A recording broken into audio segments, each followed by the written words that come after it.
அந்த நியூரல் நெட்வொர்க்கை உருவாக்கிட்டா மட்டும் போதுமா? அது எப்படி ஒர்க் ஆகும் அப்படின்னு கேட்டிங்கன்னா, இதோட ஒர்க்கிங் கொஞ்சம் காம்ப்ளிகேட்டட். ஸோ அதனால் நான் இன்றைக்கி ஒரு ஸ்டோரி ஒன்று எழுதிட்டு வந்திருக்கேன். அந்த ஸ்டோரியை வச்சு அதோட ஒர்க்கிங்கை நம்ம அண்டர்ஸ்டாண்ட் பண்ணிக்க ட்ரை பண்ணலாம்.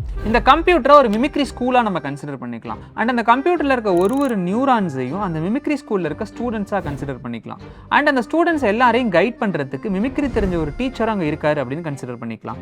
அண்ட் இந்த ஸ்டூடெண்ட்ஸ் எல்லாருமே மிமிக்ரியை லேர்ன் பண்ணுறதுக்கு அவங்களுக்கு நிறைய மெட்டீரியல்ஸ்லாம் தேவைப்படும். அந்த மெட்டீரியல்ஸ் எல்லாம் கொண்டு வந்து கொடுக்குற ஒரு வாட்ச்மேன் அங்க இருக்காரு அப்படின்னு அஸ்யூம் பண்ணிக்கலாம். இதுக்கு அப்புறம் இவங்க இந்த ஸ்டூடெண்ட்ஸ் எல்லாரையுமே தனித்தனி டீமா பிரிப்பாங்க. இப்போ உதாரணத்துக்கு ஒரு டீம்ல 5 ஸ்டூடெண்ட்ஸை வைக்கிறாங்க அப்படின்னு வச்சுக்கலாம். ஒரு டீம்லயும் 5 ஸ்டூடெண்ட்ஸா பிரிச்சு இந்த மாதிரி நிக்க வச்சிருவாங்க.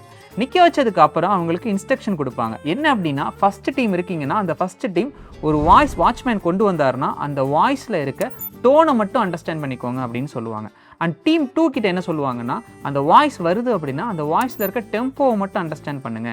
இந்த டீம் 3 கிட்ட இன்கேஸ் உங்ககிட்ட ஒரு வாய்ஸ் வந்துச்சுன்னா அந்த வாய்ஸில் இருக்க பிச்சை மட்டும் அண்டர்ஸ்டாண்ட் பண்ணிக்கோங்க அப்படின்னு ஒவ்வொரு டீம் கிட்டையும் ஒரு யூனிக்கான ஒர்க்கை கொடுத்துருவாங்க.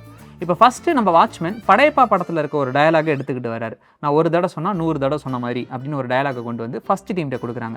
இந்த டீம் 1 என்ன பண்ணுவாங்கன்னா, அந்த வாய்ஸில் இருக்க டோனை மட்டும் அண்டர்ஸ்டாண்ட் பண்ணிப்பாங்க. அண்ட் செகண்ட் டீம் அதில் இருக்க டெம்போவை மட்டும் அண்டர்ஸ்டாண்ட் பண்ணிப்பாங்க.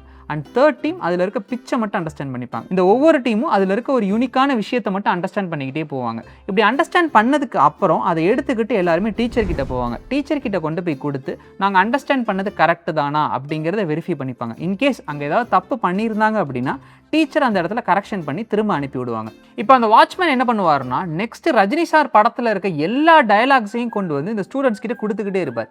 இவர் கொடுக்க ஒரு டீமும் அந்த ரஜினி சார் வாய்ஸில் இருக்க அந்த யூனிக்கான ஒரு விஷயத்தை மட்டும் அண்டர்ஸ்டாண்ட் பண்ணிக்கிட்டே போவாங்க. இந்த அளவுக்கு அவங்க பயங்கரமாக லேர்ன் பண்ணதுக்கு அப்புறம் அந்த டீச்சர் கூப்பிட்டு என்ன சொல்லுவாங்க அப்படின்னா, இன்கேஸ் உங்ககிட்ட இனிமேல் வேற ஏதாவது ஒரு வாய்ஸ் வந்துச்சுன்னா கூட அந்த வாய்ஸை ரஜினி சார் வாய்ஸாக கன்வெர்ட் பண்ணி என்கிட்ட கொண்டு வாங்க அப்படின்னு சொல்லிடுவாங்க. இப்போ அந்த வாட்ச்மேன் கிட்ட நான் போய் என்னோட வாய்ஸ் ஒன்று நான் கொடுத்து இந்த வாய்ஸை ரஜினி சார் வாய்ஸ் மாதிரி மாற்றி கொடுங்க அப்படின்னு நான் சொல்கிறேன்.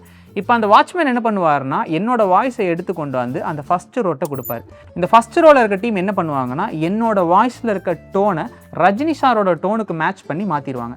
அதே மாதிரி ரெண்டாவது டீம் என்ன பண்ணுவாங்கன்னா, என்னோட டெம்போவை ரஜினி சாரோட டெம்போவாக மாற்றி செட் பண்ணிவிடுவாங்க.